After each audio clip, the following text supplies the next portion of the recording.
The year is 2032.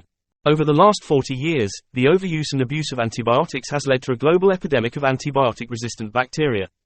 Common bacterial illnesses that were easily cured in the past have now become life-threatening. With time running out to find a path forward for humanity, Professor Ada Hayes decides it is time to look for a unique solution to this dire matter.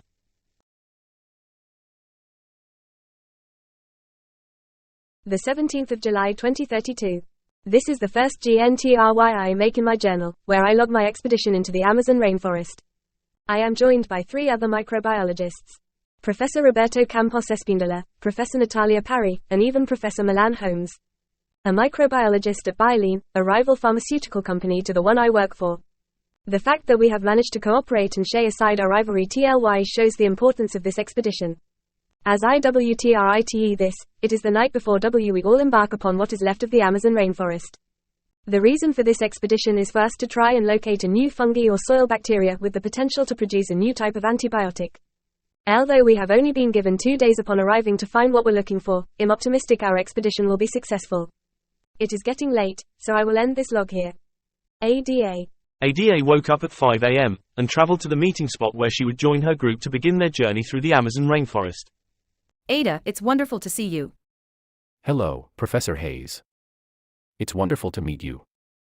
Professor Hayes. Hello everyone, apologies to have kept you waiting. I would have expected stricter punctuality when our reason for this expedition is so dire. Actually, the time to meet at the rendezvous point was 7:15. It's 7:06. No need to be so harsh, Professor. Professor Holmes grunted. Shall we begin to travel, then? Yes, let us go.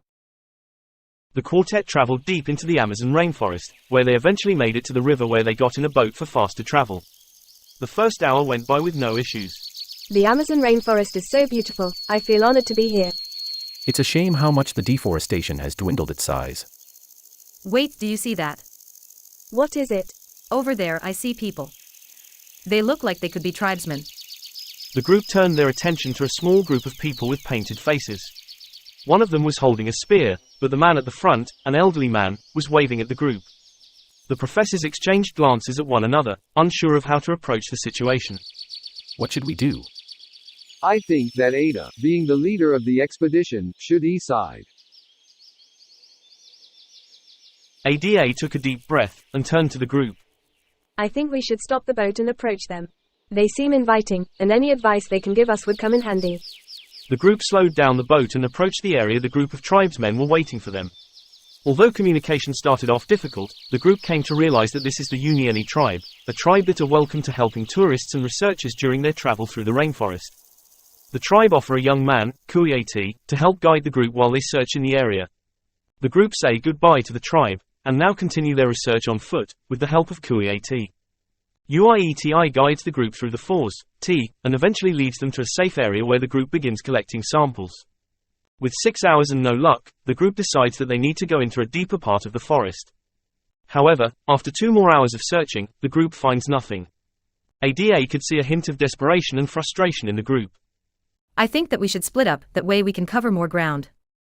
I agree, we don't have much time left and so far we've had no luck. Suddenly, Kuiati looked down at the ground for a minute. He looked up at Professor Espíndola, and the two had a quick discussion. Kuiati tells me that there are jaguar prints in the ground. It would be unwise for us to split up.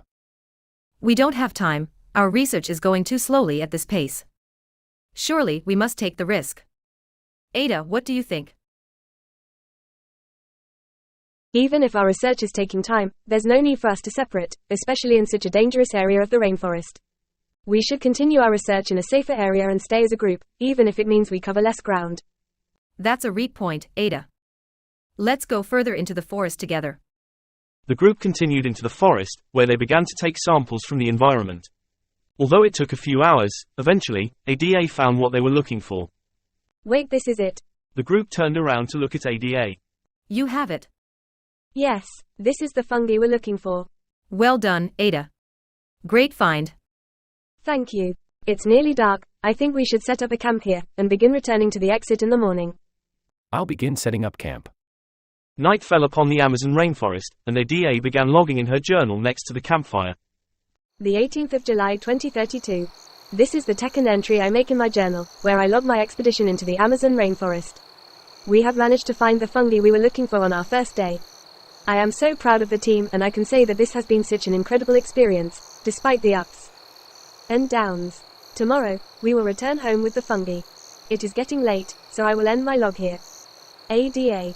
At the crack of dawn, the group made their way back to the starting point. Each member said their goodbyes, and began to walk down to their separate jeeps, when all of a sudden, ADA noticed that the fungi was missing. ADA knew for certain it was not lost. It had been placed in a special container and attached to her belt in a way that she knew for sure it could not have fallen off. Someone had stolen it. Each member was so close to leaving, she knew she only had a chance to confront one of them. But who should she pick? ADA was certain it was Alan. He had been talking down to her during the whole expedition, and was a member of the rival pharmaceutical company. It had to be him. She ran down to the jeep, shouting his name. Milan, Milan. Oyland turned around to face Ada. Ada, do you really need me? The expedition is over, you know.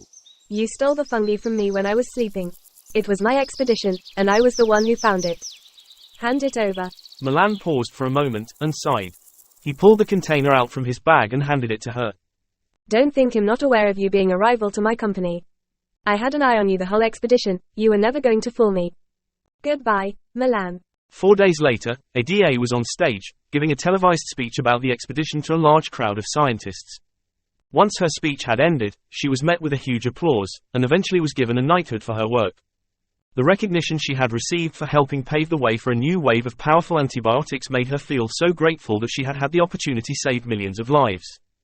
Ada now knew where she must turn her attention. The place that made her expedition successful, the Amazon rainforest. She knew she must use her fame to turn people's attention to the deforestation and rapid destruction it was facing, and make sure its beauty can be preserved for decades to come.